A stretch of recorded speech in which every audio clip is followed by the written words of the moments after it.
할렐루야. 청장년 예배 함께 하시는 우리 청장년 성도 여러분 한 분 한 분 환영하고 축복합니다. 비록 온라인으로 예배하지만 주님은 각 공간에 우리를 눈동자같이 보호하시고 우리와 함께 예배하시길 소원하십니다. 그 하나님만 바라보고 우리가 온전히 하나님께 예배드리는 그런 귀한 예배 되길 소원합니다. 다 같이 사도신경으로 신앙 고백 드리겠습니다. 전능하사 천지를 만드신 하나님 아버지를 내가 믿사오며 그 외아들 우리 주 예수 그리스도를 믿사오니 이는 성령으로 잉태하사 동정녀 마리아에게 나시고 본디오 빌라도에게 고난을 받으사 십자가에 못 박혀 죽으시고 장사한 지 사흘 만에 죽은 자 가운데서 다시 살아나시며 하늘에 오르사 전능하신 하나님 우편에 앉아 계시다가 저리로서 산자와 죽은 자를 심판하러 오시리라. 성령을 믿사오며 거룩한 공회와 성도가 서로 교통하는 것과 죄를 사하여 주시는 것과 몸이 다시 사는 것과 영원히 사는 것을 믿사옵나이다. 아멘.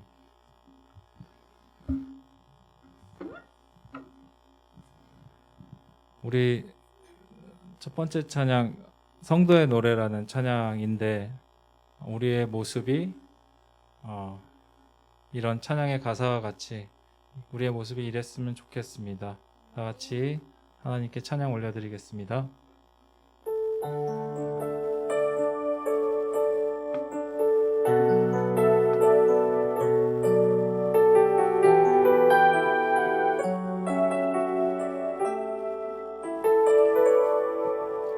환난과 가난 고난 수고로움 속에도 성도는 그 믿음을 지켰네. 주를 섬기는 일에 자신을 다 드리며 진리의 말씀과 성령으로 길을 걸었네. 그리스도 안에서 새롭게 하시고 그리스도로 인하여 자유케 되었네.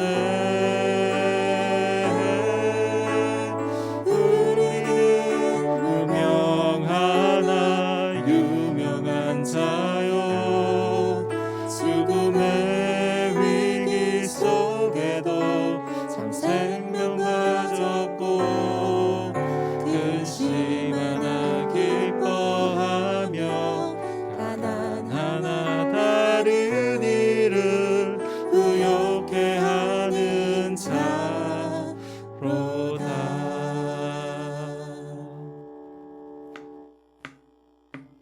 환난과 가난 고난 수고로움 속에도 성도는 그 믿음을 지켰네.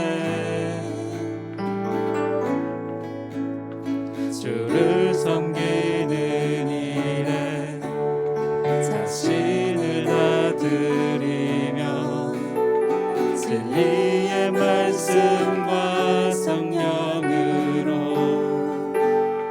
그 길을 걸었네. 그리스도 안에서 새롭게 하시고 그리스도로 인하여 자유케 되었네.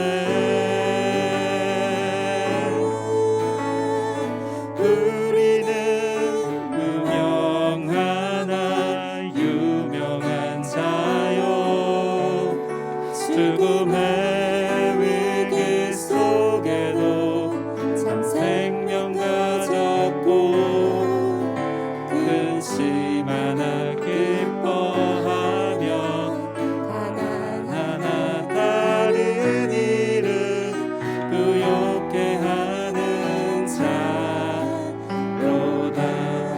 처음부터 다시 찬양하실게요. 난과 가난 고난 수고로움 속에도 성도는 그 믿음을 지켰네.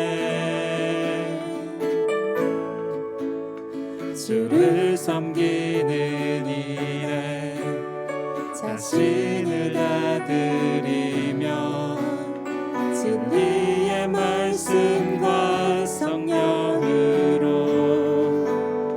그 길을 걸었네. 그리스도 안에서 새롭게 하시고 그리스도로 인하여 자유케 되었네.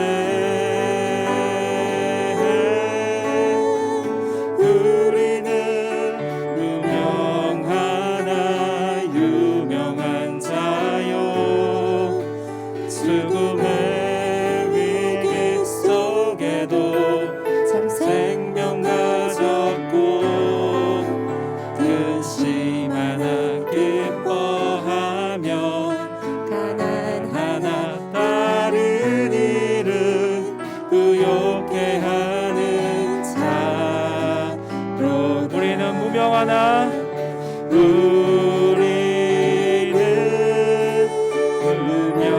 무명하나 유명한 자요 죽음의 위기 속에도 참 생명 가졌고 근심 하나 기뻐하며 가난 하나 다른 일은 부욕해 하는 자로다. 부욕해 하는 자로다. 부욕해 하는 자로다. 모든 것 가진 자로다. 모든 것 가진 자로다.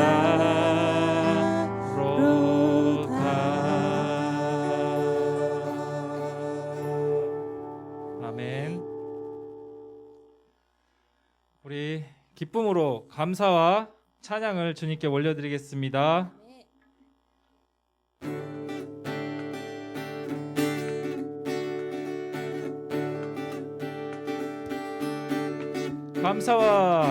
감사와 찬양 드리며 주 앞에 나아가세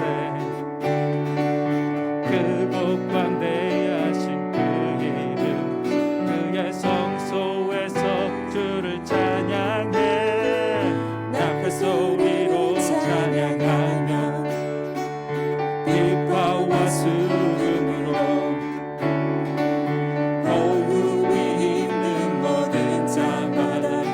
마음 다해 주를 높이세 주의 선하심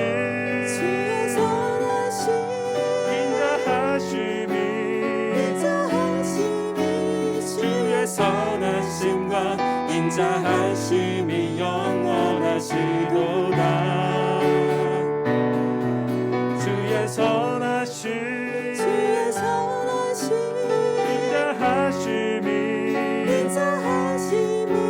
주의 선하심과 인자하심이 영원하시도다. 감사와 찬양 드리며 주 앞에 나아가세 크고 광대하신 주 이름 그의 성소에서 주를 찬양해 나팔 소리로 찬양하며 비파와 수금으로 호흡이 있는 모든 자마다 온 마음 다해 주를 높이세 주의 선하심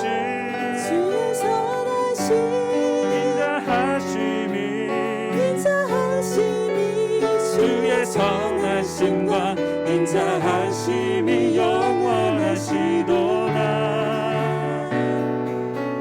주의 선하심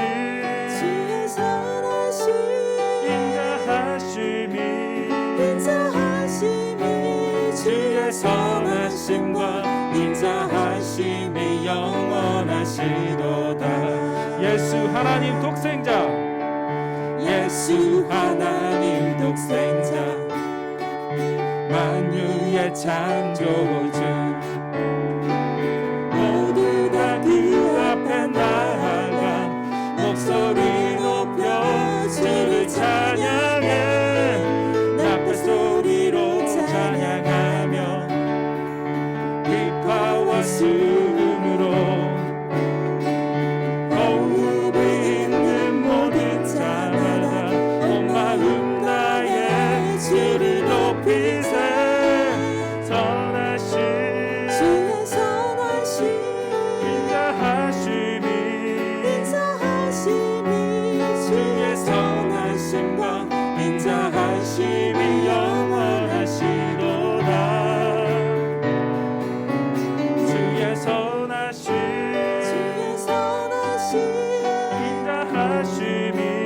인자하심이 주의 선하심과 인자하심이 영원하시도다. 주의 선하심 한 번 더 찬양하시겠습니다. 주의 선하심 인자하심이 주의 선하심과 인자하심이 영원하시도다. 주의 선하심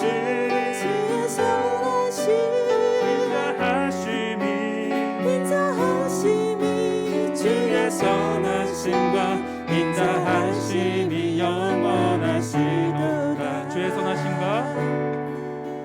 주의 선하심과 인자하심이 영원하시도다.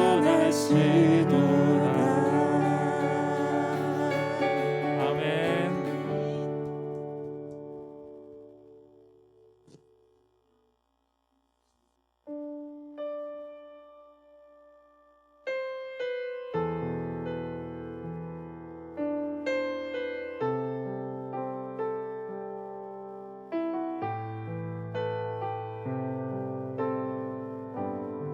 내 안에 주를 향한 내 안에 주를 향하는 노래, 영원한 노래 있으니 날 향한 주님의 크신 사랑 영원히 찬양하리라. 십자가 그 사랑 찬양하리. 날 구원하신 그 사랑 내 삶을 두려 찬양하리라. 놀라우신 주의 사랑 영원히 찬양하리라. 영원히 찬양하리라. 아름다우신 오 놀라우신 영원할 수 없는 사랑 오 위대하신 하나님의 사랑 영원히 찬양하리.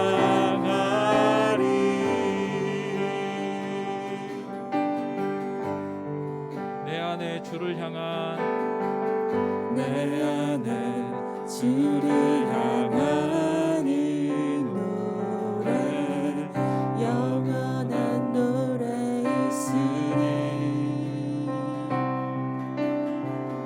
날 향한 주님의 크신 사랑 영원히 찬양하리라. 십자가 그 사랑 십자가 그 사랑 찬양하리. 날 구원하신 그 사랑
참으로 좋으신 하나님 아버지 은혜와 사랑을 감사를 드립니다. 오늘도 주님 앞에 나와 예배할 수 있도록 우리의 삶을 지키시고 인도하신 주님 은혜와 사랑을 감사를 드립니다. 주님, 무엇 때문에 주님 앞에 서 있는 것이 아니라 그냥 주님만으로 내가 존재하고 내가 주님 앞에 서 있다는 그 하나의 하나님 은혜 받게 하소서. 어떤 말씀이 없어도 그 무엇이 들리지 않는다 할지라도 주님 한 분만으로 하나님 내가 있다는 그 사실 하나만으로도 은혜를 받을 수 있는, 감동할 수 있는, 감사할 수 있는, 주님 앞에 정말 하나님 내가 있음을, 살아있음을 고백할 수 있는 그런 시간 되게 하여 주옵소서. 오늘도 우리 가운데 말씀으로 다가와 주시고 주의 음성을 들려 주옵시고 오늘 주의 음성을 들을 때 우리의 심령이 기뻐하는, 춤추며 주님 앞에 반응하는 그러한 시간 되게 하여 주옵소서. 코로나로 인하여 하나님 함께하지 못합니다. 어느 곳에 있든지 하는 그곳이 예배처요, 기도처요, 내 사명의 처가 되게 하여 주시고 그곳에서 주님을 만날 수 있는 저희 모두가 되게 하여 주옵소서. 살아계신 예수님의 이름으로 기도드리옵나이다. 아멘. 하나님의 말씀 먼저 보겠습니다. 하나님의 말씀은 마태복음 5장 4절 한 절의 말씀입니다. 마태복음 5장 4절 한 절 말씀 혹시 찾으신 분들 있다면 아시는 본문이니까 우리 함께 읽도록 하겠습니다. 애통하는 자는 복이 있나니 그들이 위로를 받을 것이며. 예, 다들 코로나 기간인데 어떻게 지내고 계신지 다들 잘 평안히 잘 지내고 계시죠? 얼굴을 대면하지 못하고 벌써 두 번째 예배를 이렇게 드리게 됐는데 한편으로는 좀 섭섭하기도 하고 안타깝기도 하고 또 한편으로는 더 기대하고 더 기다림의 시간이 더 있으면 더 만나 뵐 때는 더 기쁘지 않을까 그런 생각하면서 좀 견디고 있어요. 지난번 설교와 이어서 팔복이니까 8번 해야겠죠? 오늘은 두 번째입니다. 지난번 제목을 이렇게 정했었어요. 팔복에서 시작되다.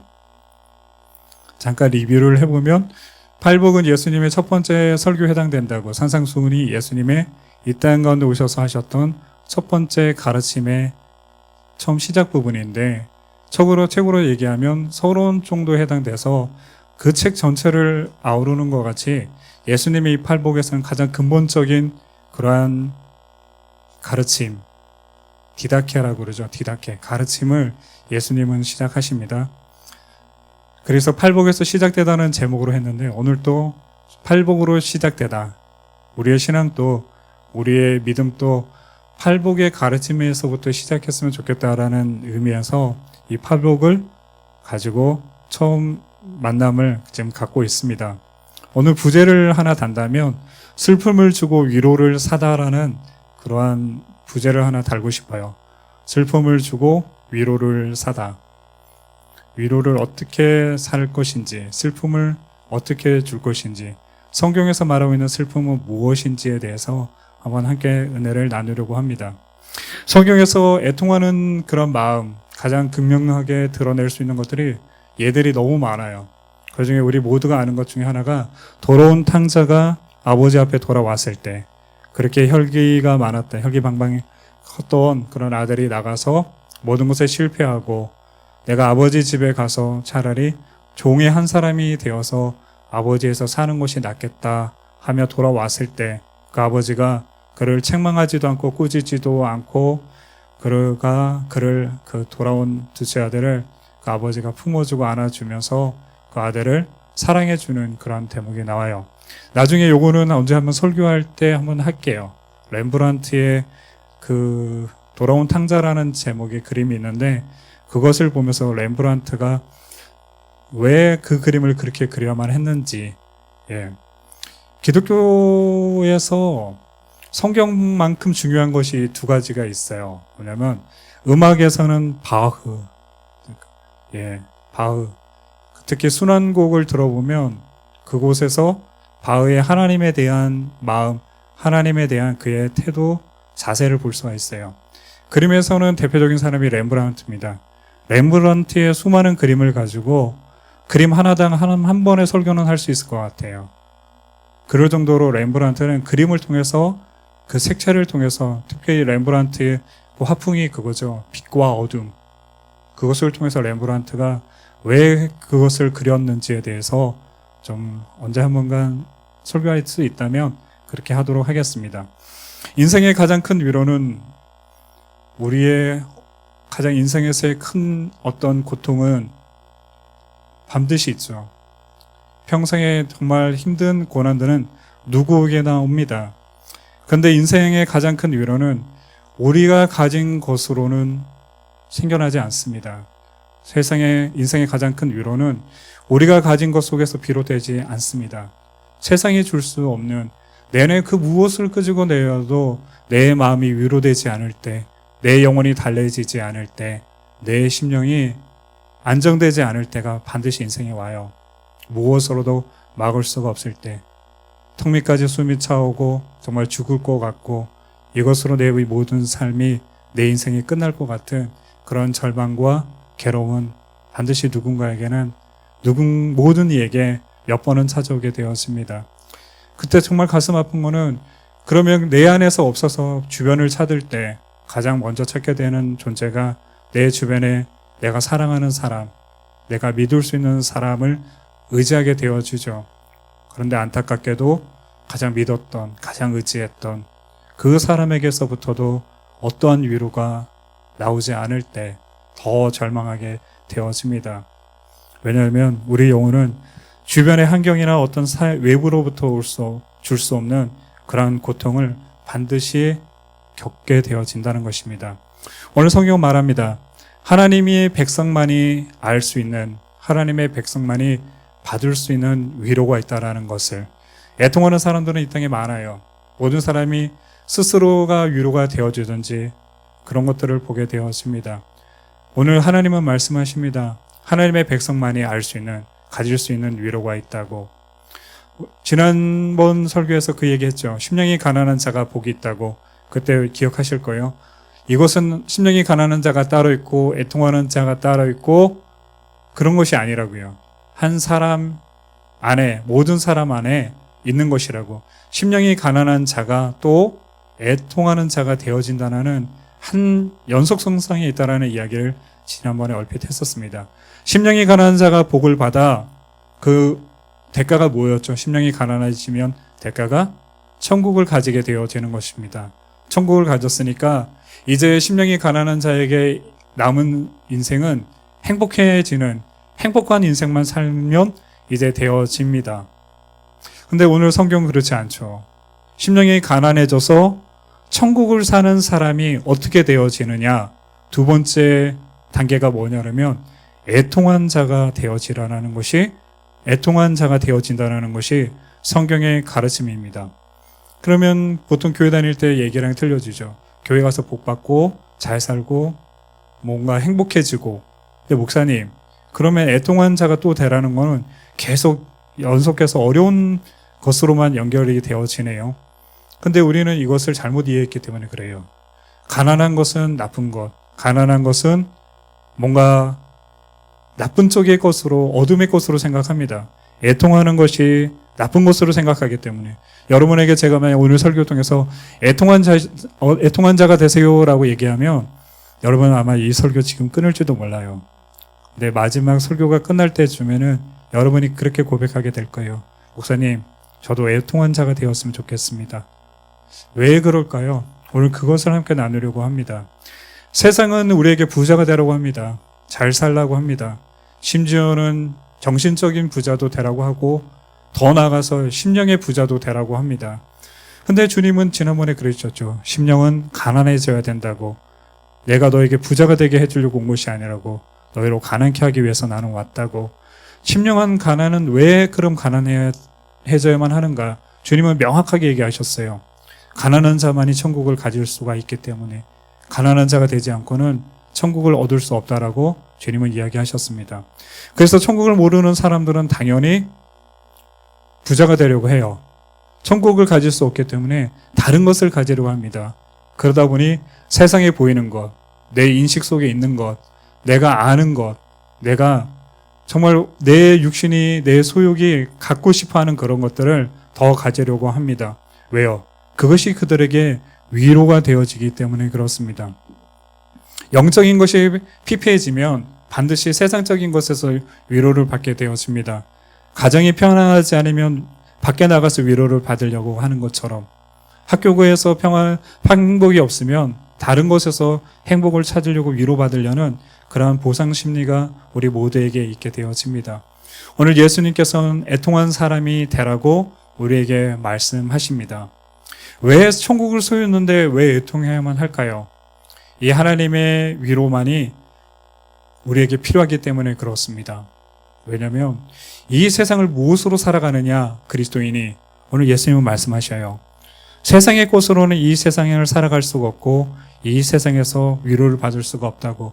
이 세상을 이길 수 있는 유일한 힘은 하늘 아버지가 주시는, 하나님만이 주시는 그 위로가 이 세상을 유일하게 극복할 수 있는 우리의 수단임을, 우리의 방법임을 예수님은 말씀하고 계시다는 것입니다.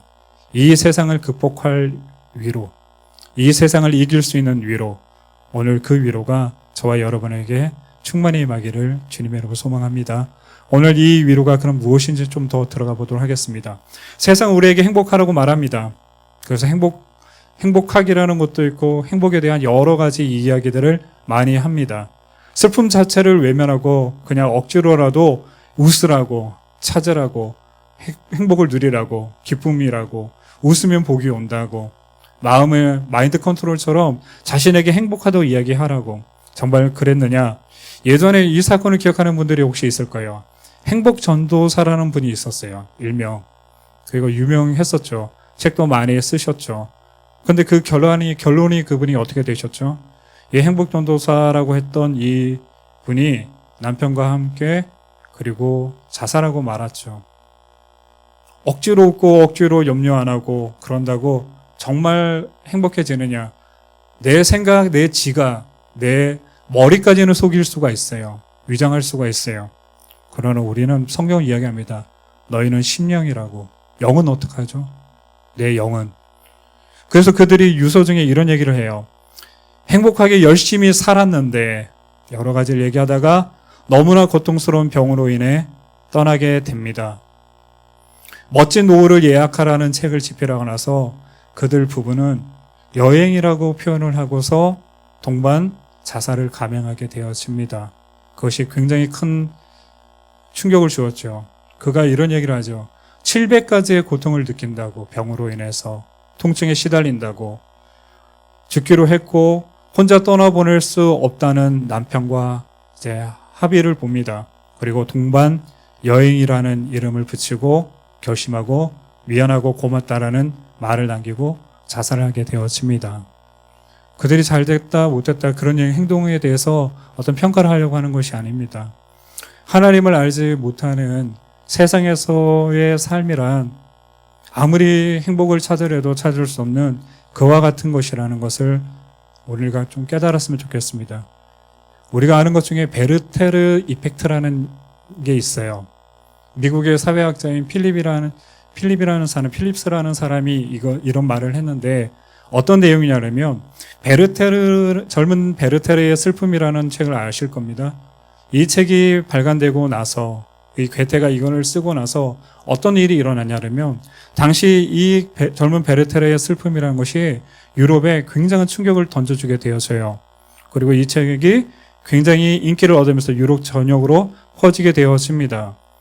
그런데 이 책을 읽고 나서 그 당시 시리와 고독감에 빠졌던 수많은 사람들이, 특히 젊은 이들이 어떤 일을 하게 되어지냐면 자살로 생을 마감하게 되어집니다. 왜냐하면 이 베르테르가 한 여인을 좋아하게 되어지죠. 로테라는. 그런데 이 여인에게는 이미 약혼자가 있었어요. 그것에 대해서 절망했던 이 베르테르가 그 슬픔을 이기지 못하고 권총으로 자살을 하게 되어집니다. 그러고 나서 유럽에 굉장한 자살의 어떤 붐이 일어나게 되어지고 많은 젊은이들이 죽게 되어지자 심지어 유럽의 일부 국가에서는 이 책을 편찬을 못하게 합니다. 출간을 못하도록 하는 그런 현상까지도 일어나게 되어집니다. 그래서 사회적으로 어떤 영향이 있는 유명인이 자살할 경우에 그 사람과 자신을 동일시해서 자살을 시도하는 현상을 가리켜서 우리가 베르테르 이펙트라고 불러요. 그래서 일명 전문 용어는 카피캣 수어사이드라고 해서 그러니까 동조자살이라 그러죠. 이러는 걸 동조자살이라고 하는데 우리나라에도 최진실 씨 이후에 또 이런 일이 있었고 지금 또 많은 그런 청년들이 청소년들이 세상을 비관하고 세상을 잘못 판단해서 이와 같은 잘못된 길을 선택하는 경우들을 보게 되었습니다. 어쨌든 세상은 우리에게 그렇게 행복할 수 있다고 잘 될 거라고 be happy 이렇게 얘기합니다. Don't cry 울지 말라고 다 잘 될 거라고 다 잘 될 거라고 그러나 하나님 없이 정말 우리들 인간만으로서 정말 잘 될 수 있는가 그것에 대해서 스스로 우리는 좀 답을 얻어야 돼요. 객관적으로 내가 하나님을 떠나서 만약에 내가 객관적으로 세상을 봐도 하나님 없이도 내 자신이 행복할 수 있는지 하나님 없이 내 가정이 행복할 수 있는지 하나님을 떠나서 이 나라가 행복할 수 있는지 이 세상이 정말 하나님 없이도 행복해 줄 수가 있는지 정말로 한번 고심해 볼 기회가 있었으면 좋겠어요. 그냥 막연하게 세상을 살지 말고 세상에 대해서도 좀 질문을 하셨으면 좋겠어요. 왜 하나님을 믿어야 되는지 객관적으로도 단지 내가 하나님을 교회를 다니기 때문에 믿는 그런 맹목적인 신앙 말고 내가 왜 하나님을 믿어야 되는지 하나님이 없는 인생이란 도대체 무엇인지에 대한 그거에 대해서 오늘 성경이 이렇게 얘기합니다. 애통하는 자에게 복이 있다. 너무 반대죠. 행복해야 될 조건이 부자가 될 조건이 행복할 수 있는 뭔가 근거가 있어야지 행복해지는데 오늘 예수님은 얼토당토않게도 애통하는 자에게 복이 있다라는 그런 엄청난 말씀을 메시지를 우리에게 던지셨어요. 애통하는 자에게 복이 있다. 왜냐하면 그들은 하늘의 위로를 받게 되어진다. 왜 하늘의 위로를 받아야 되는데요? 아까 방금 전에 이야기했죠. 하늘의 위로 없이는 세상을 살아갈 수 없다고요. 세상을 이길 수 없습니다. 내 영혼을 다스릴 수가 없어요. 내 영혼을 치료할 수도 없어요. 하늘의 위로를 받은 경험이 없는 이는 하나님으로부터의 위로를 받아본 한 번의 경험조차도 없는 사람은 절망이라는 것을 영적인 절망이라는 것을 정말 처절하게 경험해 본 적도 없고 하나님으로부터 그 처절한 영적 피폐로부터 죽음으로부터 부활해본 살아본 경험이 아직 없는 것입니다. 하나님을 아는데도 불구하고요.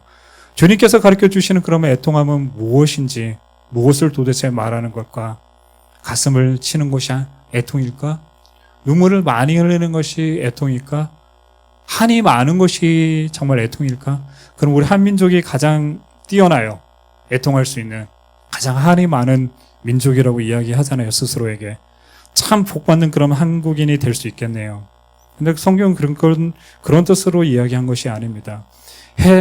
애통의 속뜻을 알아내기 위해서는 우리 성경을 좀 봐야 돼요.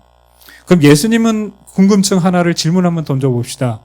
우리만이 그럼 애통해야 되는지 주님이 그러셨잖아요. 애통하는 자가 복이 있나니 그러면 우리는 물어봐야죠. 우리가 늘 잘하는 거 있잖아요. 애들이 엄마는 아빠는 공부 열심히 해 싸우면 안 돼. 엄마는 안 싸웠어? 하고 물어보죠.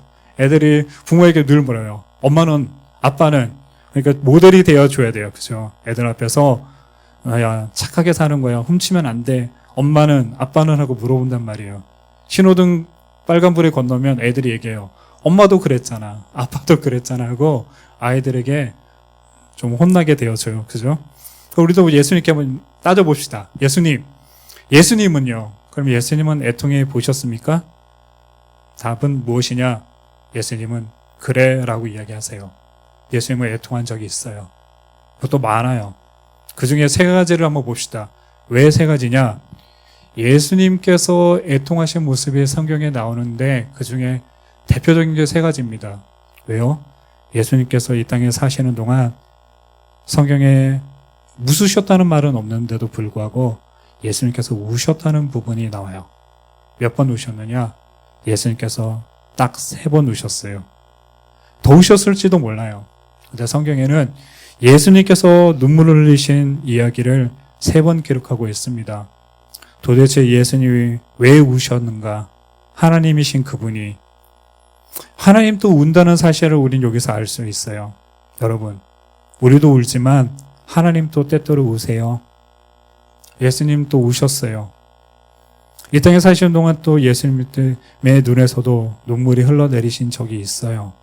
예수님은 강철 심장을 가진 분이 아니고 단단한 돌 같은 심장을 가진 그런 마음을 가진 분이 아니었음을 성경은 기록하고 있습니다. 그럼 우리도 예수님 한번 따라가 봅시다. 예수님께서 왜 우셨는지, 그 애통함이 도대체 어떤 의미로 우셨던 눈물의 의미인지를 한번 보셨으면 좋겠어요. 예수님께서 무엇 때문에 그렇게 우셨는지 오늘 우리 그것을 보고 애통하는 의미에 대해서 한번 우리가 다시금 되새겨 보았으면 좋겠습니다. 첫 번째입니다. 예수님께서 누가복음 19장 41절에 이런 대목이 나옵니다. 가까이 오사 성을 보시고 우시며 눈물을 흘리시면서 예수님께서 이렇게 말씀하셨어요. 이르시되 너도 오늘 평화에 관한 일을 알았더라면 좋을 뻔하였거니와 지금 너의 눈에 숨겨졌구나. 날이 이를 것이다. 내 원수들이 토둔을 쌓고 너를 둘러 사면으로 가두고 또 너와 및 그 가운데 있는 내 자식들을 땅에 메어치며 돌 하나도 돌 위에 남기지 아니하리니 이는 네가 볼살핌을 받는 날을 알지 못함으로 인함이니라 하시니라. 이게 무슨 얘기냐? 예수님께서 예루살렘 성벽을 향해서 예루살렘을 보시면서 예수님이 눈물 흘리시는 대목이 성경에 나옵니다. 이때 울었다는 말은 클라이오라는 그런 헬라어인데 주님께서 눈물을 흘리셨다. 예루살렘을. 그리고 예수님께서 그들을 향해서 눈물을 흘리셨죠. 오늘 이들이 뭐냐면 예수님 이후에 AD 70년에 로마의 티토스 이제 장군이 이곳에 오게 되어집니다. 그리고 어떤 일이 일어나느냐? 그 후에 이 예루살렘이 불이 태워지고 모든 성벽이 무너지게 되어집니다. 어떻게 이 예언이 이루어지느냐? 나중에 성지순례 가보면 알겠지만 돌이 돌 하나도 남지 않아요. 이유가 뭐냐면 티투스 장군이 이때 들어갔을 때 어떤 유언비가 도냐 그러면 이스라엘 사람들은 머리가 좋아서 성전에 금을 어디다 숨겨놨느냐? 돌과 돌 사이에 금을 숨겨놨다라는 소문이 퍼지게 되면서 그 로마 군인들이 이 모든 성을 점령할 때 성벽을 다 문지르고 무너뜨리고 심지어는 성전과 성벽을 모두 다 허물어요. 왜냐하면 유대인들이 돌과 돌 사이에 금을 숨기는 백성이라는 그런 잘못된 유혹이었기 때문에 예수님의 말씀이 그대로 이루어져요. 그래서 돌 하나도 남지 않는 그런 참혹한 일을 겪게 되어집니다. 그래서 어떻게 되어지느냐? 지금 또 우리가 가면 볼 수 있는 것처럼 통곡의 벽. 그건 이제 솔로몬이 지었던 솔로몬 성전의 일부인데 그거만 지금은 남아 있어요.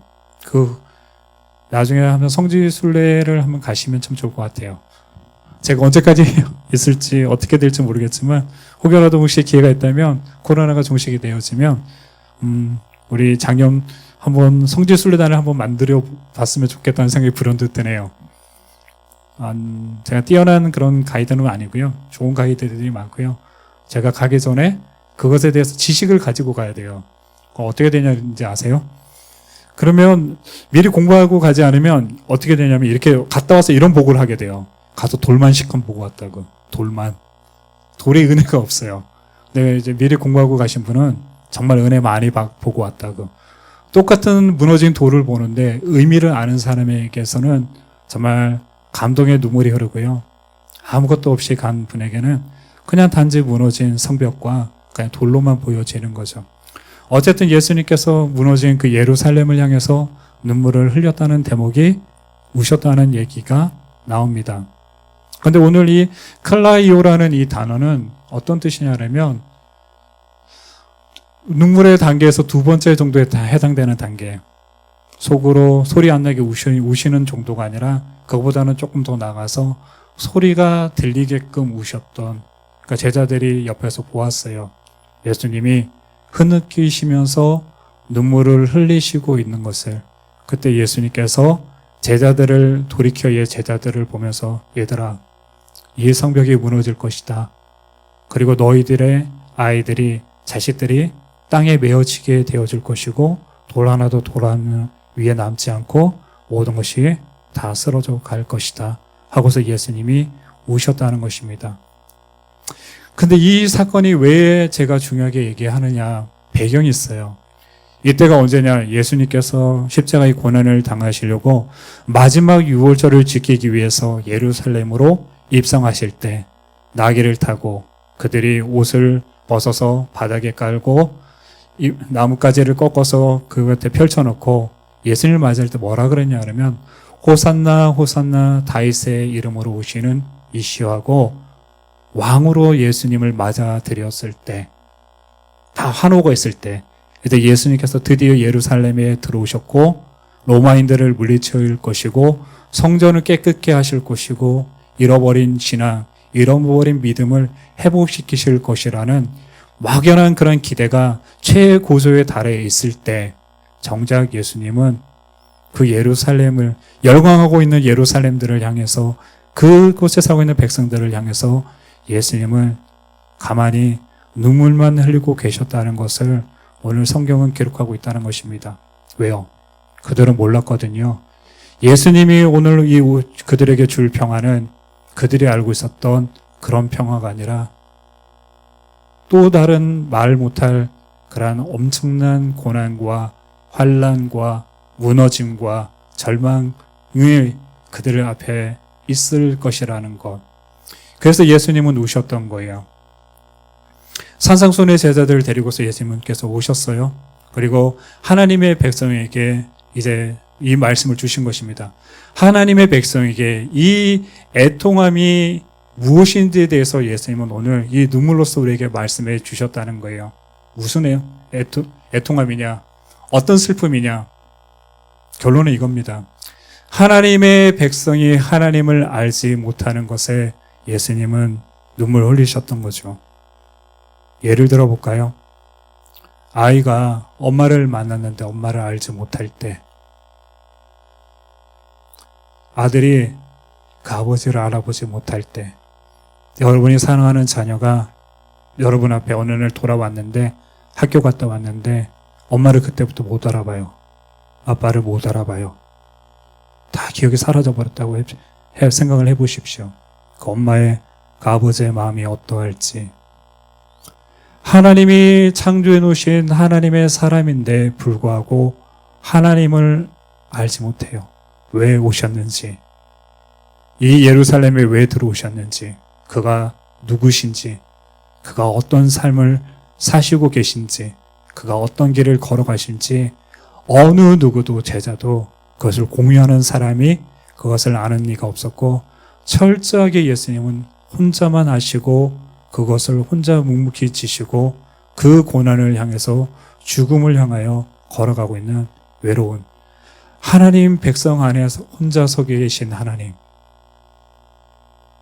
하나님이 창조해 놓으신 그 피조물 속에서 홀로 걸어가고 있는 창조자, 정작 그들을 위해서 죽으시려고 오셨건만 정작 그들은 알지 못하는 그런 상태에 놓여 있는 것을 보시고 예수님은 눈물을 흘리셨던 거죠.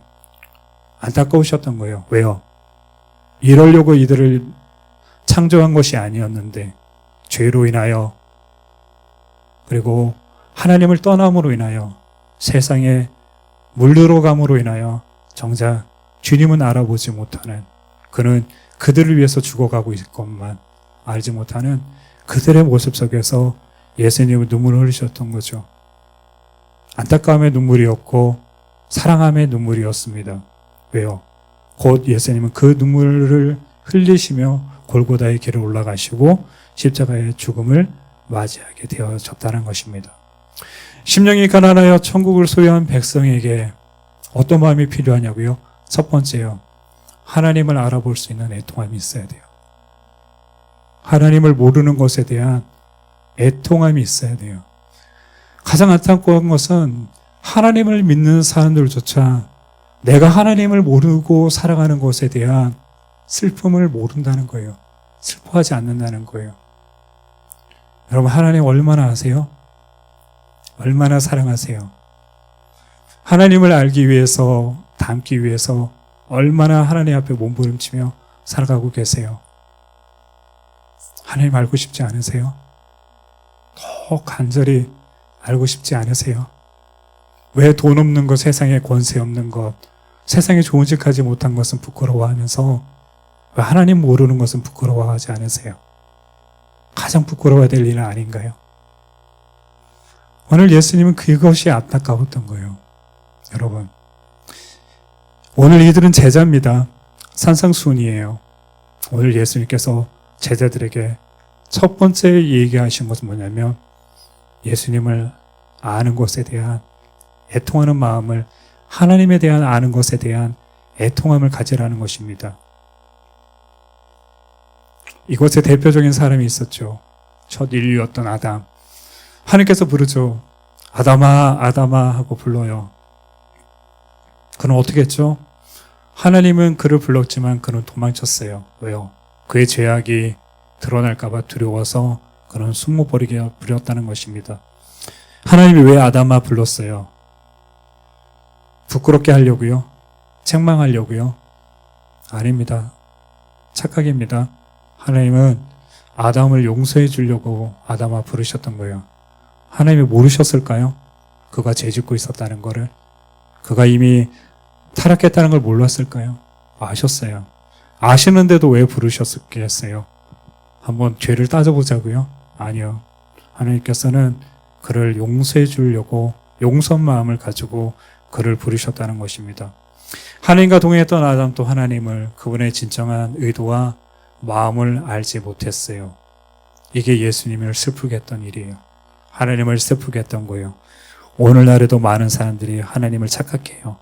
그래서 예배의 자리에, 믿음의 자리에 하나님 앞에 자신을 완전히 드리는 것에 주저하고 그것에 두려움을 느끼고, 하나님을 정말로 믿는다면 내가 정말 모든 것을 이룰 줄로 알고 모든 것을 상실할 줄 알고 적당한 믿음으로 적당한 천국 정도에 갈 신앙으로만 살아가려고 생각을 합니다. 그러나 하나님을 진정 알지 못하고 살아가는 것만큼 슬픈 일이 없어요. 왜요? 여러분, 영혼이시잖아요. 영혼이잖아요. 하나님의 형상이잖아요. 한 번밖에 살지 못하는 인생을 살아가고 있잖아요. 두 번 못 사는 인생을 살아가면서 하나님을 만났음에도 하나님의 전을 다니고 하나님께 예배하며 하나님의 말씀을 드리며 하나님께 기도하면서도 정작 하나님은 알지 못하는 그런 인생으로 살아간다는 것, 그것처럼 서글픈 일이 있을까요? 이 서글픔의 이 인생길을, 이 믿음의 길을 서글프게 걸어가는 분들이 오늘날 너무 많다는 것이 정말 이 시간에도 주님의 마음을 아프게 하지 않을까 생각을 해봅니다. 그래서 예수님께서 심령을 슬퍼하는 예수님께서 심령에 대해서 비유로 얘기하신 것이 있었죠. 그것이 우리가 너무나 잘 아는 이제 길가에 이제 씨 뿌리는 비유입니다. 나중에 또 자꾸 말이 세면 안 되는데, 예루살렘에 가면 예루살렘에서 얼마 멀지 않은 곳에 예수님의 고향인 나사렛이 있어요. 나사렛에서 조금 내려가면 이스르엘 평야라는 곳이 있는데, 이곳이 이스라엘의 대표적인 곡창지대예요. 농사를 많이 지어요. 그 얘기는 무슨 말이냐면, 예수님께서 유년 시절에 예수님의 주된 놀이터 중에 하나가 뭐냐면 그 광야가 아니라 이스라엘 평야에서 농사 짓는 것들을 주로 보셨다는 거예요. 그리고 예수님의 유년 시절에 이런 추억들이 예수님께서 성인이 되셔서 천국의 복음을 전하실 때 예수님의 말씀 중에 유난히 농사 짓는 일들과 관련되어서 예수님께서 비유로 얘기하셨던 건 예수님의 유년 시절의 추억들이, 보셨던 것들이 녹아져 있다는 걸 알게 되어져요. 그래서 성지순례 꼭 가셔야 돼요. 왜 이스라엘 평야가 필요한지, 그건 예수님께서 적어도 그 평야에서 유년 시절을 보내셨고 그 추억을, 그래서 예수님께서 얘기합니다. 더러는 씨 뿌리는 사람이 우리처럼 오늘 이렇게 모종을 내지 않아요. 이스라엘은 씨를 뿌려요. 그 당시에. 그래서 길가에 떨어지는 비유를 하십니다. 씨앗을 이야기하셨어요. 길가에 떨어지는 씨. 무슨 얘기냐? 길가에 떨그러진 마음들, 길가에 떨어진 심령들이 있다라는 얘기예요. 아무리 말씀이 씨앗이 떨어져도 그냥 자랄 수 없는, 결실할 수 없는, 생명에 대한 주의 말씀이 임하지만 절대로 마음을 열지 않는, 자신의 마음을 오픈하지 않고 그것을 간직한 채 평생 죽는 날까지도 마음을 열지 않는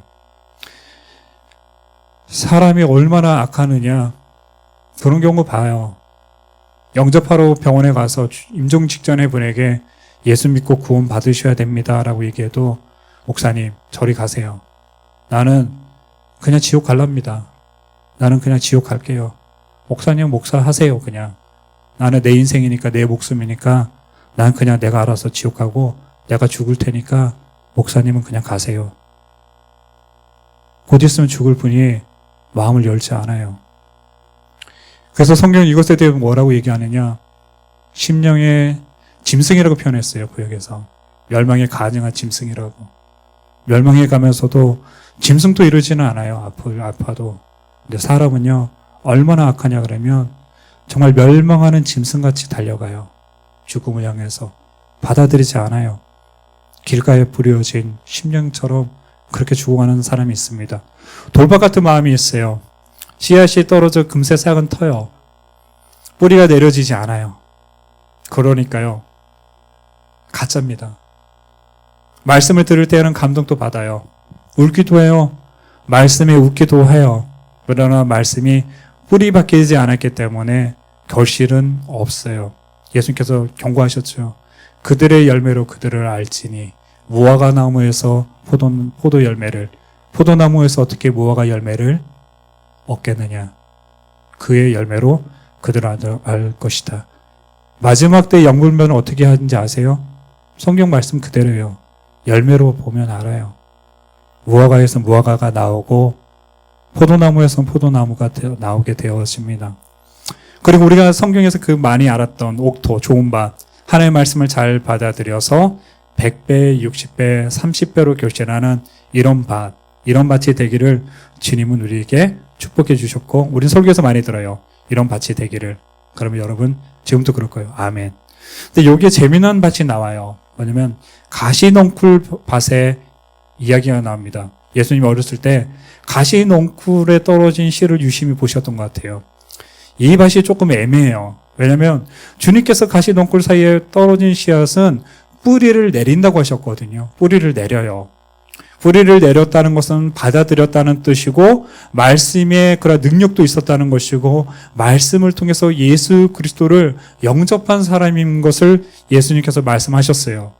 가시떨기에 떨어졌다는 것은 말씀을 들은 자이나 지내는 중 어떤 일이 일어나느냐. 구원은 받았었어요. 그런데 어떻게 되느냐. 이 생의 염려와 재물과 향락의 기운이 막혀서 결실하지 못했다. 똑같아요. 결실은 결국 못했어요. 하나님을 알고 하나님을 만나고 신비한 체험도 하고 방언도 하고 다 했을 거예요. 그런데 예수님이 이렇게 얘기하세요. 열매는 맺지 못했다. 왜요? 염려, 그 다음에 향락, 그리고 재물에 그들은 그 길에서 열매 없는 예수님께서 무화과에서 무화과기를 얻기를 원했지만 무화과를 얻을 수 없었던 그것처럼 주의 말씀을 듣고 구원까지 받았지만 이생의 염려, 이생의 자랑, 이생의 향락에 빠져서 기운이 막혀서 결실하지 못한 밭과 같다는 이것이 예수님의 슬픔이었죠. 이렇게 이해하면 50점이요. 저는 이 얘기를 좀 이렇게 반대로 생각해야 될 것 같아요. 예수님께서 이 말씀하실 때 옥도 좋은 밭이 되어라 라고 우리에게 말씀하셨어요. 물론 맞아요. 근데 예수님이 왜 이 말씀하면서 슬퍼하셨을까요? 예수님의 정말 포커스는 땅에서 떨어져서 열매 맺고 있는 60배, 100배, 60배, 30배를 맺고 있는 열매 맺고 있는 씨앗을 보시면서 예수님이 계셨다면 예수님 웃으셨어야죠. 근데 왜 예수님이 이 말씀하시면서 슬퍼하셨을까요? 예수님의 눈은 어디 있었냐면 길가에 떨어져 있는 아직도 길가에서 옮겨지지 못한 씨앗, 길가에 떨어져서 죽어가고 있는 씨앗들, 돌밭에 떨어진 채 옮겨지지 못함으로 돌밭에 뿌리도 내리지 못하여 그리고 죽어가고 있는 씨앗들, 가시넝쿨에 떨어져서 뿌리는 내렸는데도 열매를 맺지 못하는 씨앗들을 바라보셨기 때문에 예수님의 마음이 애통했던 거죠. 이 말씀을 우리 좀 상가 기억을 해야 돼요. 우리는 우리 생각으로만 받아들여요, 이 말씀을. 내 입장에서는 내가 옥토버밭인 거 감사하죠. 좋죠. 아멘이죠. 예수님의 입장에서는요. 찾아놓은 우디 안에 가둬놓은 아홉 마리의 양이 지금 예수님 포커스가 아니라 예수님의 눈은 다른 곳을 찾고 있죠. 잃어버린 한 마리의 양. 오늘 예수님은 잃어버린 길가의 씨들을 바라보고 계세요. 돌밭에 떨어진 씨들을 바라보고 계세요. 가시넝쿨에 떨어져 있는 그 씨앗들을 보면서 안타까워하시죠. 옮겨주면 사는데, 옥토에 떨어지면 옮겨지면 살 텐데, 죽어가고 있는 그 씨앗들을 보면서 예수님은 너무나 아파하고 계셨다는 것입니다. 지금도 주님은 울고 계세요. 왜요? 이 씨앗들이 죽어가고 있기 때문에 여전히 우리가 착각하고 있는 것이 있어요. 내가 하나님의 백성으로서 구원받은 것 기쁘죠. 나의 입장에서는, 하나님의 입장에서는요. 물론 하나님도 기뻐하세요. 그러나 예수님은 이게 곧 뒤돌아서 그렇게 얘기하실 거예요. 그런데 너는 구원받았는데 저 죽어가는 씨앗들은 도대체 어떻게 해야 될까 하고 예수님은 슬퍼하지 않으실까요? 왜 주님을 모르세요? 하나님을 모르는 것에 대해서 슬퍼야만 합니다. 왜요? 하나님을 모르니 하나님의 마음을 알 리가 없죠. 예수님을 모르니까 예수님의 마음이 어떤지 알 수가 없죠. 두 번째로는 이제 나사로 때문에 예수님께서 눈물을 흘리셨던 대목이 나옵니다. 그 본문은 이제 여러분이 잘 아는 내용이라 읽지는 않겠습니다. 예수님께서 나사로를 찾아가셔서 오셨어요. 이때는 다크리오라는 헬라어인데 어떤 뜻이냐면 예수님께서 소리 없이 눈물을 흘리셨던 대목입니다. 예수님께서 애통하라고 하신 예수님의 애통. 두 번째 의미는요. 왜 우셨는지 이 본문을 통해서 우리가 좀 만나게 되었습니다. 여기서 말하는 것은 무엇이냐? 나사로가 무덤에 죽었어요. 예수님이 찾아가셨어요. 그리고 그들에게 말을 해요. 죽은 것이 아니라 살 것이다. 근데 그 전에 그 누이들이 이야기합니다. 예수님, 왜 이제서야 오셨습니까? 우리 오빠가 이미 죽었습니다. 죽은 지 나흘이나 지났습니다. 이제 썩은 냄새가 납니다. 이미 늦었습니다. 예수님께서 이야기합니다. 말씀하셨어요. 많은 모습을 보여주셨어요. 그런데도 그들은 그 나사로가 죽었기 때문에 눈물을 흘리고 있었다는 거예요. 예수님께서 들어가십니다. 너희가 조용히 하라, 잔다라고 말했지만 그들이 말을 믿지 않습니다. 예수님이 잔다라고 했던 것을. 그래서 예수님께서 눈물을 흘리셨죠. 왜요? 예수님께서 그들을 찾아가셨지만 그들은 예수님을 믿지 않았기 때문에 그러셨죠. 예수님은 이렇게 말씀하셨죠. 나는 부활이요 생명이니 나를 믿는 자는 죽어도 살겠고 무릇 살아서 나를 믿는 자는 영원히 죽지 않으리라. 이렇게 얘기했죠. 누이가. 예수님, 마지막 때에는 살아날 것을 나도 믿습니다. 예수님께서 그 말씀에 대꾸를 안 하셨죠. 왜요? 예수님은 나중에 부활의 때에 살아날 것이 아니라 지금 나사로가 살아난다고 말했지만 그들은 그 말을 믿을 수가 없었다는 것입니다. 오늘 이 말씀이 왜 중요하느냐? 예수님이 제자가 되어서 예수님과 먹고 살고 함께했던 제자들이 그 옆에 있었어요. 그런데 그들도 예수님을 믿지 않았어요. 예수님의 사랑을 받았던 나사로의 누이들도, 예수님의 말씀을 받았던 그들도, 그 어느 누구도 예수님의 믿지 않았다는 것입니다. 여기서 큰 교훈을 하나 얻어야 돼요. 그러면 예수님이 오늘날을 한번 비교해 봅시다. 주님은 부활하셔서 하나님 우편에 계시고 예수님은 계속 말씀하시죠. 지금 또 말씀하셨고요. 오늘날 이 땅에 죽어가고 있는 사람들, 예수를 믿지 않는 사람들, 예수의 말을 믿지 않는 성도들, 예수의 말씀을 신뢰하지 못하고 믿지 못한 채 살아가고 있는 내 자신. 예수님께서 그것에 대해서 무엇이라고 말씀하고 계시느냐? 말씀 안 하셨어요.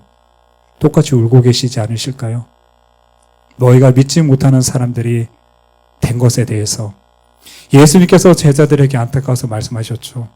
야, 얘들아, 너희는 믿지 못하는 사람들이 되지 말아라. 제발 믿는 자들이 되어라 하고 예수님은 말씀하셨다는 거죠. 우리가 사도신경 고백함으로 오늘 예배를 시작했어요. 크레도가 뭐예요? 믿는다는 뜻이에요. 라틴어로. 나는 믿습니다. 믿습니다라는. 믿는다는 고백부터 사도신경으로 우리 신앙을 고백을 해요. 그러나 고백처럼 살지는 않고 고백처럼 믿지 않고 고백처럼 하나님 앞에 나가지 못해요. 그래서 주님은 지금도 울고 계세요. 왜요? 믿음을 볼 수 없어서요. 믿음을 만날 수가 없어서요. 이 땅에 어디에서 예수님은 믿음을 만난 적이 본 적이 없으셨다는 거죠. 그래서 예수님은 그래서 믿음 없는 우리를 때문에 지금 또 울고 계세요. 믿음 없는 거 부끄러워하셔야 돼요. 첫 번째는 아까 얘기했죠. 하나님을 모르는 것이 가장 애통한 일이 되어야 된다고. 여러분 믿음 있으세요? 여러분 믿음 때문에 얼마나 울어보셨어요? 내가 믿음 없는 거에 대해서. 심각하게 고민해 보셨나요, 혹시? 저는 최근에 기도원에 있었어요. 몇 달 동안. 이것을 오기 전에. 전 지금도 1시간 기도는 최소한 하려고 그래요. 자랑이 아니고요. 최소한 하루에 1시간은 기도해야지 제 영혼이 숨지지 않고 죽지 않고 숨은 깔딱이더라고요. 1시간은 최소한 하나님 앞에 엎드려야지 제 영혼이 죽지 않고 허헉 하면서 숨은 쉬는 정도 되는 걸 보았거든요. 전 믿음이 없어요. 정말 믿음이 없어요. 그래서 하나님 앞에 지금 목사인데도 믿게 해달라고, 믿음을 달라고 1시간을 울부짖어도 부족해요. 2시간을 정도 기도하니까요. 그제서야 하루를 살아갈 수 있는 힘이 생기더라고요. 하루는요, 간신히 목숨만 건지는 정도고요. 2시간을 기도해야지 그나마 주의 정도 아니고요. 그리스도인으로서 살아갈 수가 있더라고요. 최소한 3시간은 기도해야지 그나마 좀 믿음 있는 척은 하더라고요. 믿음. 저는 그래요. 여러분의 믿음은 어떠세요? 주님은 여러분에게 믿음을 보기를 원합니다. 정말 원하세요. 저도 여러분에게 이렇게 말씀드리고 싶어요. 한 번밖에 살지 못하는 이 인생길에서 절대로 믿음 없는 자가 되지 마세요. 어떻게 얻은 하나님이고 어떻게 만난 하나님이며 어떻게 얻은 생명입니까?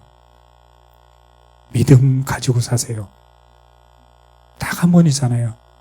딱 한 번만 믿음으로 살아보세요. 그럼 돼요. 마지막으로 이제 세 번째는 겟세마네에서 예수님께서 오셨어요. 히브리서 5장 7절에 이런 말씀이 나옵니다. 그는 육체에 계실 때 자기를 죽음에서 능히 구원하실 이에게 심한 통곡과 눈물로 간구와 소원을 올렸고 그의 경외하심을 인하여 들으심을 얻었느니라. 크라조라는 헬라가 나오는데 뭐냐면 어디서 우리가 보냐 그러면 장례식장에 갔을 때 듣게 되어지는 그 울부짖는 소리가 크라조예요. 크라조. 예수님께서 겟세마네에서 우셨을 때 예수님께서 지난번 얘기했죠.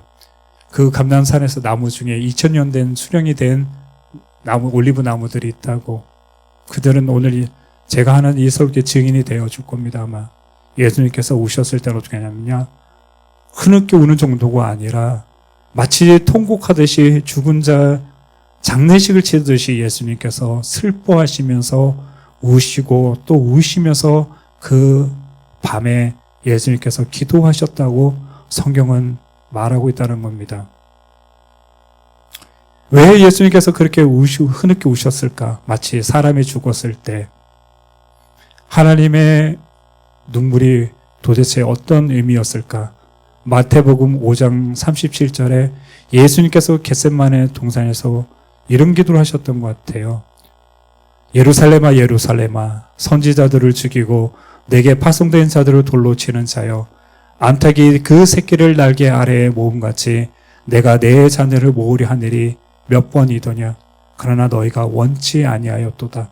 보라, 너희 집이 황폐하며 버림바 되리라. 내가 너희에게 이르노니 너희는 찬송하리로다. 주의 이름으로 오시는 이여 할 때까지 나를 보지 못하리라 하시니라. 예수님께서 왜 오셨느냐고요? 이 믿지 않는 이 죄인들을 두고서 떠나야 될 것이 너무 슬프셨던 거거든요. 예루살렘에 아직 구원받지 못한 그들을 두고 하늘나라에 올라가는 것이 예수님 너무 슬프셨거든요. 그래서 그들을 향해서 뭐냐면 암탉이 그 새끼를 날개 아래 모음같이 내가 내 자녀를 모으려 하늘이 몇 번이었냐. 다 실패했죠, 예수님. 하나님 실패했어요. 용서해 주려고 찾아갔는데, 사랑해 주려고 찾아갔는데 선지자들은 죽었고요. 주의 말씀을 정하는 자는 핍박을 당했고요. 매질을 당하고 그들은 처형을 당하고 순교를 당했다는 겁니다. 왜요? 그들을 원치 않았어요. 주님의 은혜로 하나님으로 사는 것에 대해서 그들은 인정하지 않고 그것을 받아들이지 않으려고 했다는 것입니다. 그래서 예수님은 크게 낭망하시면서 통곡하셨어요. 구원하실 그분이 그 죽음의 길을 가면서 눈물을 흘리고 말았다는 것입니다. 오늘 이 이야기를 왜 끝으로 하느냐? 여러분, 하나님이 오늘 이 세상을 바라보시는 주님의 마음은 어떠할까를 좀 생각해 봤으면 좋겠어요. 이 많은 죄악된 이 세상, 진정으로 애통하는 사람은 어떤 사람이냐? 결론이요? 오늘 그 결론을 말씀해 드리려고 합니다. 하나님께서 정말로 원하는 그러한 사람, 그런 사람은 누구냐? 예수님의 애통함을 함께 가질 수 있는 사람. 어떤 사람이냐? 이 세상을 향해서 눈물을 흘려줄 수 있는 사람. 애통하다는 눈물을 흘릴 수 있는 그러한 사람을 주님은 찾고 원하고 계신다는 것입니다. 마무리를 지을게요. 애통하다는 말로 쓰이는 이 펜테오라는 이 헬라어를 저는 설교 처음에 설명하지 않았어요, 일부러. 보통 설교할 때 오늘 이 가장 애통하다는 단어부터 설명을 해야죠. 펜테오가 어떤 의미인지 그걸 얘기 안 하고 마무리에 가서 오늘 설명하고 끝을 내려고 합니다. 어떤 펜테오라는 얘기는 무엇이냐? 방금 전에 얘기했던 대목이에요. 사람이 죽었을 때 표출되어지는 극도의 슬픔을 이야기할 때 바로 애통하다는 이 펜테오라는 단어가 쓰여지게 되었습니다. 어디서 나오느냐? 창세기 37장에 나와요. 내용을 한번 읽어볼게요. 아버지가 그것을 알아보고 이르되 내 아들의 옷이라 악한 짐승이 그를 잡아 먹었도다. 요셉이 분명히 찢겼도다 하고 자기 옷을 찢고 굵은 배로 허리를 묶고 오랫동안 그의 아들을 위하여 애통하니 그의 모든 자녀가 위로하되 그가 그 위로를 받지 아니하며 이르되 내가 슬퍼하며 스올로 내려가 아들에게로 가리라 하고 그의 아버지가 그를 위하여 울었더라. 무슨 얘기냐? 야곱의 아들들이 동생 요셉을 미워하던 중에 아버지의 심부름으로 그들을 찾아온 요셉을 이스라엘 사형인에게 은 20개를 받고 동생을 팔아먹었어요. 그리고는 수염소를 잡아가지고 요셉의 채색 옷을 그 피에 적셔서 그의 아버지 야곱에게 가져다 보이면서 우리가 이것을 얻었습니다, 아버지. 아버지의 아들의 옷이 아닌가 한번 봐주십시오 했을 때 그의 아버지 야곱이 대성통곡하면서 그 옷을 찢습니다. 굵은 배로 허리를 두르고 오랫동안 여러 날이라고 성경에 되어 있어요. 원어에는 여러 날 동안 그의 아들을 위하여 애통하면서 했던 얘기가 뭐냐? 어떤 위로도 내가 받지 않겠다. 그의 모든 자녀가 위로하되 그가 그 위로를 받지 않으며 이렇게 말합니다. 내가 애통하다, 슬프다. 내가 지옥으로 스올로 내려가 내가 그곳에서 내 아들을 만나러 내가 스올로 갈 것이다. 이스라엘 사람들의 죽음에 가는 곳이 스올이에요. 그곳에 내려가서 내 아들을 만나보리라 울부짖고 있는 아버지의 그 애통함이 오늘 이 펜테오라는 단어가 바로 그런 의미로 쓰여지고 있다는 겁니다. 오늘 이 얘기가 우리에게 무슨 의미가 있느냐? 어떤 감동도 오지 않을 수도 있어요. 근데 오늘 이 말씀을 들으면서 혹여라도 눈물 흘리시는 분이 있다면 그분은 하나님을 만난 분이에요. 오늘도 우리가 이 길거리에서 마주보고 있는 무명의 사람들, 이 영혼들, 우리가 손가락질하고 저주하고 있는 이상의 멸망에 가는 가증한 사람들. 근데 그들을 향해서 하나님은 뭐라고 얘기하시느냐?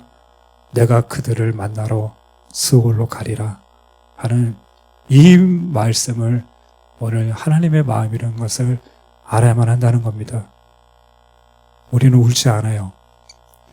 길거리에 죽어가는 사람들을 봐도 슬프지 않아요. 뉴스를 보면서 최근에도 중학생을 죽인 두 사람이 있었죠. 당연히 죽어야 되고 사형이 언도돼야 되고 그 사람들은 격리돼야 되고 해요.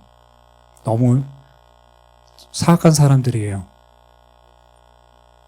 이런 그리스도인은 우리에게 필요하지 않아요. 하나님께는. 여러분, 그 두 사람을 위해서 혹시 기도해 보셨어요?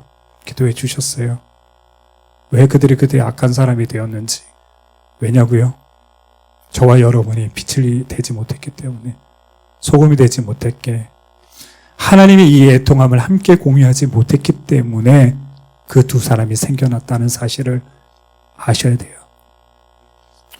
세상이 왜 이렇게 악해졌냐고요? 심판날이 가까웠기 때문에 그렇다고요? 이 심판날을 누가 만들었는데요? 하나님의 눈물을 잃어버린 저와 여러분이 만들었어요. 울지 않아요. 애통해하지 않아요. 슬퍼하지 않아요.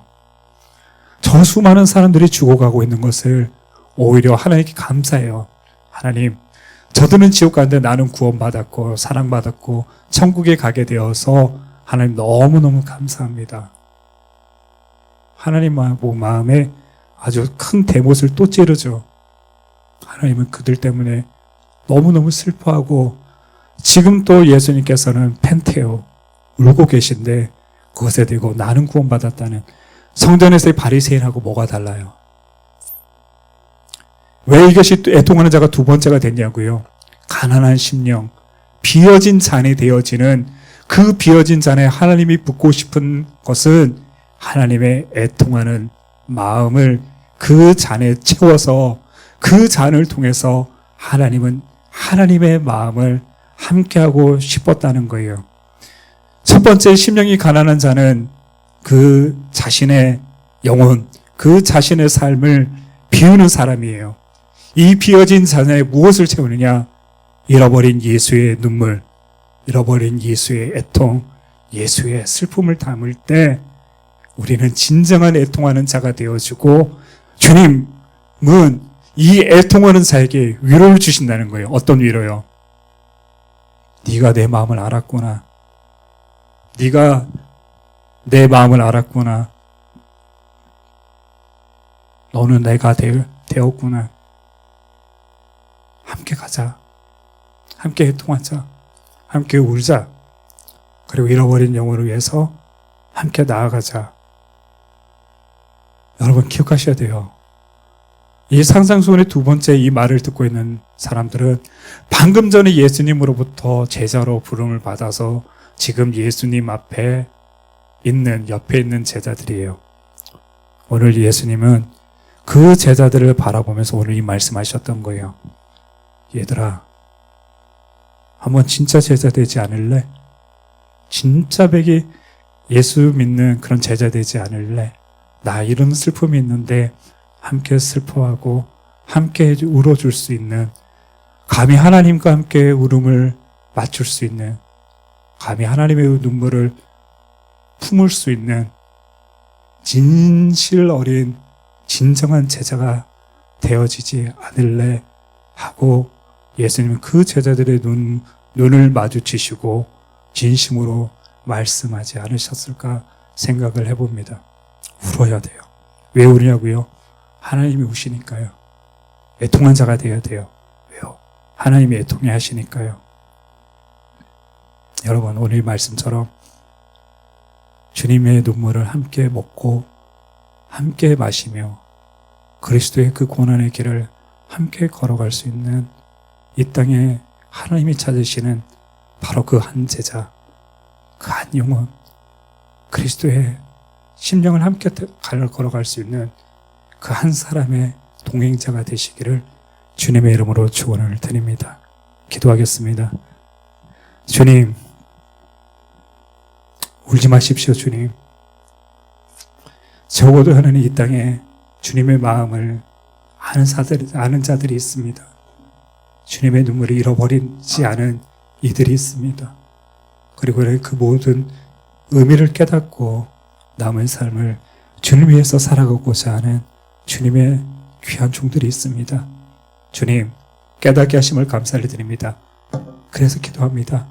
거룩하신 주님, 혹여라도 이 설교를 듣고 그 애통함을 회복하고자 하는 단 그 마음을 품은 이가 있다면 그에게 하나님 힘을 주소서, 은혜를 도와줘서, 그래서 주님을 원하는, 주님과 함께 손도 잡고 나갈 수 있는, 감히 그 구멍난 손을 잡고서도 주님 함께 그 길을 걸어갈 수 있는 그러한 하나님 믿음의 권소, 믿음의 아들, 믿음의 딸이 되게 하여 주옵소서.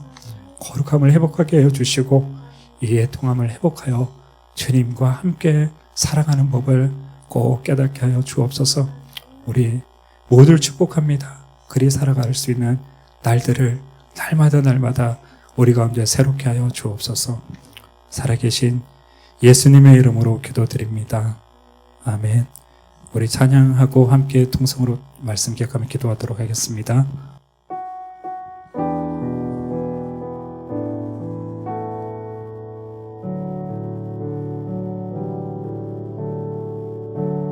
주를 위한 이곳에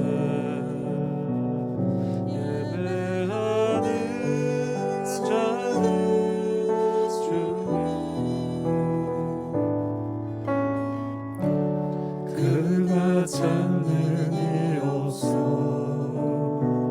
주님께서 슬퍼하시는 주님이 찾으시는 주님이 찾으시는 그 한 사람 그의 배자, 내가 그 사람에게 간절히 주께 예배하네. 다시 한 번만 찬양합시다. 주를 위한 이곳에, 주를 위한 이곳에 예배하는 자들 중에 그가 찾는 이 없어 주님께서 슬퍼하시네. 주님이 찾으시는 그 한 사람 그의 배자, 내가 그 사람에게 간절히 주께 예배하네. 찬양합시다. 주대로 주대로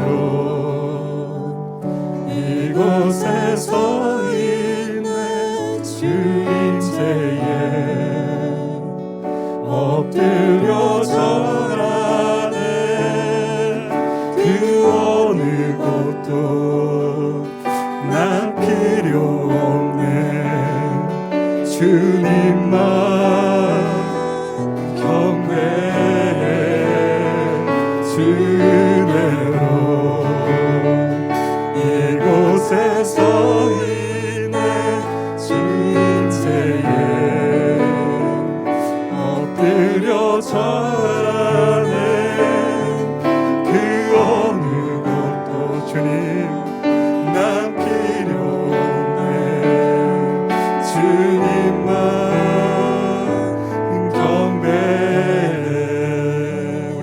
기억합시다. 말씀 기억하면서 주님의 은혜로 주님을 위한 그곳에 살아가는 우리 모두가 되게 해달라고 주의 이름 합심으로 합심번 부르고 합심을 기도합니다. 주여 은혜와 사랑 감사를 드립니다. 주님 오늘 우리가 불렀던 찬양도 주를 위한 이곳에 많은 이들이 모여 많은 찬양 올려드리고 허다한 하나님 우리가 모여 하나님 앞에 예배하고 있건만 주님 왜 주님의 마음을 아는 이는 일이 적은지 주님의 눈물을 잃어버리는 이는 왜 또한 이렇게 많은지 주님과 함께 동행하는 자는 이렇게 말이 없는지 주님 도대체 우리가 무엇을 잃었으며 무엇을 위해서 살아가고 있으며 우리가 대도대체 무엇을 배웠으며 무엇을 읽고 무엇을 위해서 기도하며 무엇을 위하여 금식하며 무엇을 위해서 살아왔던 날들이었는지를 오늘 하나님 우리가 깨닫기를 원합니다. 주님 위해서 하나님 살았던 것이 아닙니까? 주님을 위해서 하나님 믿었던 것이 아닙니까? 나를 위해서 믿었던 것도 나를 위해서 주님을 매달았지만 이제는 매달린 주님을 위해서 내가 살아가는 것이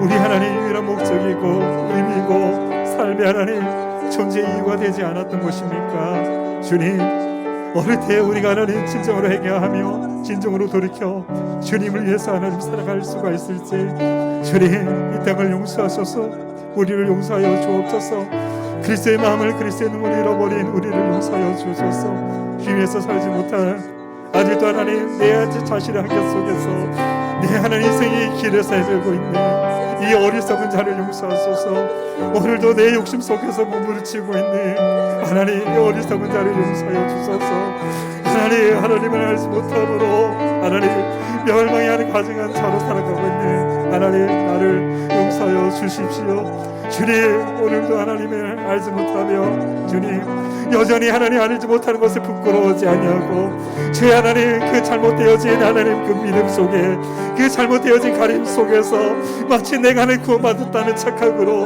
내가 하나님 앞에 하나님 위로운 자라는 그 착각 속에서 하나님 살아가고 있는 하나님 우리를 이 내 자신을 하나님 용서하여 주옵소서 주님 한 분으로만 만족하지 못한 채 하나님 새끼를 하나님 헤매고 있는 방황하고 있는 절망하고 있는 정작 내 자신이 죽어가면서도 인정하지 않네 내가 죽어가고 있다는 사실을 인정하지 못하고 내가 하나님 지옥으로 가고 있다는 사실조차도 깨닫지 못하며 하나님 이 길을 걸어가고 있는 이 하나님 어리석은 죄를 하나님 어리석은 하나님 이 마음을 이 심령을 어찌해야 될지 아버지 오소서 도우소서 진정한 하나님 믿음으로 살아가게 하소서 진정한 믿음을 보게 하소서 그리스도의 마음을 깨닫게 하여 주옵소서 어찌 하나님 만난 하나님인지를 알게 하소서 하나님 이 한 번밖에 없는 인생을 왜 이렇게 하나님 살아가고 있는지 하나님 내게 주어진 남은 이 얼마 남지 않은 하나님 이 짧은 세월을 도대체 나는 무엇을 하고 보내고 있는지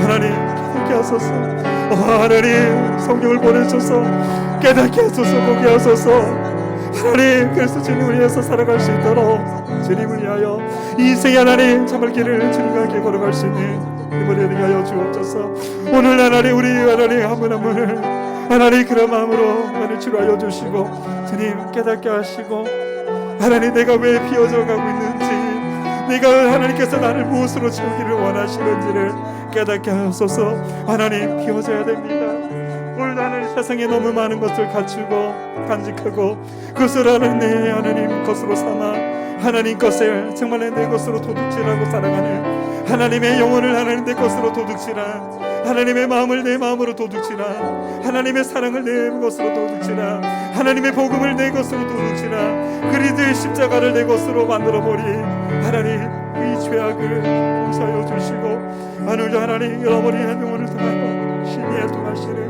눈물 흘리시는 주님의 마음을 깨닫게 하소서 주님 진정으로 깨어져야 될 마음을 하나님 깨어지게 하소서 부셔져야 할 마음들이 부셔지게 하소서 가루가 되어질 말씀들이 가루가 되게 하소서 오늘 하나 주가 될 하는 심령들을 주어지게 하소서 하나님 주의 것 되게 하소서 주님께서 만져소서 내가 만들어 놓은 하나님 세상의 모든 것들 안에 깨어지게 하여 주시고 주님 손에 만들어진 주님 손에 세워진 하나님 이제는 성전 안에 천금이 되어 성전에는 그릇이 되어 토기장의 손에 만들어진 하나님 그릇이 되어 하나님 이 비어진 하나님 이 공간에 하나님 오늘 하나님 이에 통하는 마음으로 가지고 채우고 그새의 눈물로 채우고 그새의 삶을 채우며 십자가의 보혈로 채우며 하나님 주의 말씀으로 채우며 이 하늘 복음의 상을 향하여 나갈 수 있는 우리 모두가 되어지도록 하나님께서 은혜와 은총을 진정한 심령을 깨우소서.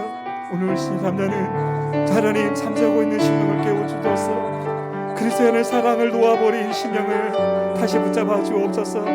포기해버린 하나님 이 믿음을 다시 한번 붙잡게 하여 주옵소서. 하나님 내려놓았던 사랑을 다시 하나님 찾게 하여 주옵소서. 내가 버렸던 십자가를 다시 한번 뒤돌아보게 하소서. 어느 누구도 잡지 않아서 버려진 이 십자가 주님 감히 저라도 질 수 있는지 나라도 질 수 있는지 주님 나를 부르신다며 나라도 하나님 저 십자가를 지고서 따라가겠다는 그 고백이 올려지게 하소서. 버려진 십자가, 버려진 사명, 하나님 버려진 사랑, 버려진 구원, 버려진 복음 하나님 주님이 기다리십니다. 내가 들라고 네가 들라고 네가 와서 이것을 들고 같이 가자고 기다리고 계심을 보게 하소서. 주님 하나님 어느 누구도 돌보지 않는 이 버려진 십자가 하나님 우리 모두가 하나님 지게 하시고 이것이 비록 고난이고 아픔이고 눈물이고 괴로움이 날지라도 내게 주어진 길이라며 이 길을 걸어갈 수 있는 주님의 진정한 제자 주님이 찾으시는 그 한 사람 복음의 진리의 십자가의 사명에 하나님 영혼에 굶주려 있는 바로 그 한 사람이 되어질 수 있도록 주님께서 우리의 심령을 새롭게 하여 주옵소서. 우리의 마음을 일깨워 주옵소서. 한 번만 찬양합시다. 주를 위한 이곳에 예배하는 사는 주께 그가 찾는 이 없어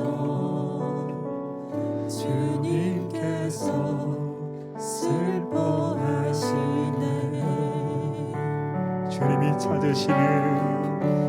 주님이 찾으시는 그 한 사람 그 예배자 내가 그 사람 되길 내가 그 사람 되길 간절히 주께 예배하네. 은혜로 이곳에 서 있네. 주인제에 엎드려 절하네. 그 어느 것도 난 필요 없네. 주님만 경배해. 주내로 이곳에 서 있네. 주임제에 엎드려 절하네. 그 어느 것도 난 필요 없네. 주님만 경배해. 이 시간 기도하기를 원합니다. 특별히 주님을 위해서 주님이 찾으시는 그 한 사람이 되기를 소망하는 분은 오늘 손을 가슴에 얹고 기도하며 제가 기도해 드리기를 원합니다. 특별히 주님이 찾는 한 사람으로 내 남은 삶을 이 한 번밖에 없는 인생을 주와 함께 걸어가고자 결단하는 분이 있다면 오늘 가슴에 손 얹기를 부탁을 드립니다. 정말로 부탁드립니다. 정말 주님 위해서 내가 있음을 인정하고 그리스도가 나를 사랑함을 인정하고 평생 이 애통하는 마음을 내 영혼에 이 그릇에 담아 주님 위해서 살아가고자 결단하신다면 오늘 눈에 보이는 손이 아닌 내 심령의 손을 내 마음의 가슴에 얹을 때 기도하여 드리기를 원합니다. 기도하겠습니다. 하나님 보십시오. 아버지께서 그 많은 날들을 고민하여 보내신 하나님의 한 영혼이 이 세상을 살아가면서 놓쳤던 그 사랑을 부여잡고 그 사명을 부여잡고 그 십자가를 부여잡고 비록 부족하지만 내 뜻대로 내 맘대로 안 되지만 늘 쓰러지지만 무너지지만 그 결에도 혹시라도 받으신다면 원하신다면 하나님 앞에 헌신하여 살아가고자 주님이 찾으시는 그 한 사람이 되고자 겸손히 하나님 심령의 손을 가슴에 얹어 싸우니 주님 그 위대하신 아버지 축복하소서. 당신의 영혼입니다. 당신의 사랑입니다. 당신의 꿈입니다. 당신의 희망입니다. 당신의 생명입니다. 주님 원하셨지 않습니까? 그토록 찾지 않으셨습니까? 그토록 부르지 않으셨습니까? 오늘까지 기다리지 않으셨습니까? 아버지 살게 하소서. 회복되게 하소서. 이 결단은 이 마음에 임하소서. 주의 영을 부으소서. 주의 하나님 능력을 부으소서. 주의 하나님 위대함을 부으소서. 그래서 하나님 꼭 살게 하소서. 이 땅에 빛이 되고 소금이 되어 예수가 되어 이 땅을 살았노라고 고백하게 하소서. 이 하나님 결단은 심령들을 통해서 주의 나라가 이루어지게 하소서. 열방이 구원받게 하소서. 이 땅이 변화되게 하소서. 교회가 회복되게 하소서. 나라가 회복되게 하소서. 주님의 나라가 회복되게 하소서. 저 하나님 닫혀진 나라들이 열려지게 하소서. 저 죽어진 하나님 얼어버린 땅이 녹이소서. 저 하나님 굶주린 자에게 먹이는 생명의 양식이 되게 하소서. 저 무너져 있는 자들을 일으키는 하나님의 지팡이가 되게 하소서. 저들을 하나님 저 굶주린 자들 먹이는 생명이 떡에 되게 하소서. 오늘 하나님 그 마음을 가지고 하나님 그 하나님 마음을 가지고 심령에 손 얹어 싸우니 이 결단의 마음이 무너지지 않도록 하나님 부어주시고 주 예수와 함께 주님 오시는 그날까지 이 마음 하나 지켜 하나님 믿음으로 나가는 하나님 위대한 믿음의 작은 걸음들이 되게 하소서. 주님 두려워하지 않겠습니다. 무서워하지 않겠습니다. 천만번 무너진다 할지라도 다시 한번 일어날 수 있다면 그것을 주님께 부탁드리고 다시 한번 일어나겠습니다. 주님 이 첫발을 내딛는 이 믿음의 하나님 자녀들에게 임재하시고 역사하여 주셔서 주님 인도하소서. 그 길이 어떤 고난의 일이고 역경의 길이고 죽음의 길이라 할지라도 주님과 함께 나가는 주님의 위대한 제자로서의 삶을 시작했음을 잊지 말게 하여 주시고 주님이 꿈꾸시는 그 한 사람 되어 주님의 위대한 제자들이 그 승리의 길에서도 뒤돌아 서지 아니하고 당당히 하나님 맞서 싸웠던 것처럼 이 세대를 향한 이 시대를 향한 이 마지막 때를 향한 하나님의 증인이 되어 이 길을 걸어가는 위대한 하나님 사도와 같은 믿음의 종들이 되어지도록 주님 인도하여 주옵소서. 주의 이름으로 축복합니다. 예수의 피 묻은 손으로 하나님 축복합니다. 예수의 위대한 이름으로 하나님 이 모든 이들을 축복합니다.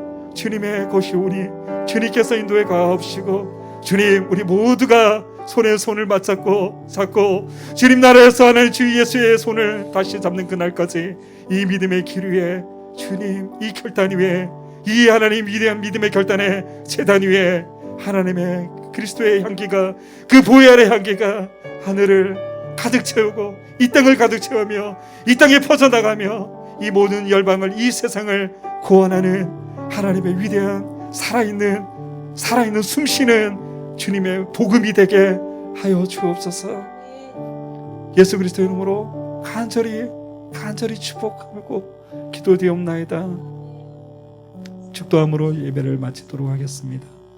지금은 우리 주 예수 그리스도의 원하시는 은혜와 하나님 아버지의 크신 사랑과 보혜사 성령의 내주 충만 교통 인도하심이 하나님으로부터 이 땅에 부름받아 태어나 이 귀한 세월을 이 시기를 이 시간을 살아가고 있는 주님의 위대한 믿음의 자녀들 그 여정 위에 믿음의 길 위에 그리스도와 함께하는 이 연합의 삶 위에 시간 위에 가정 위에 자녀 위에 사역 위에 결단한 그 믿음의 고백 위에 지금으로부터 영원토록 함께 하시기를 간절히 축원드리옵나이다. 하나님 감사합니다. 한 주간 또 승리하시고요. 다음 주에 또 뵙겠습니다.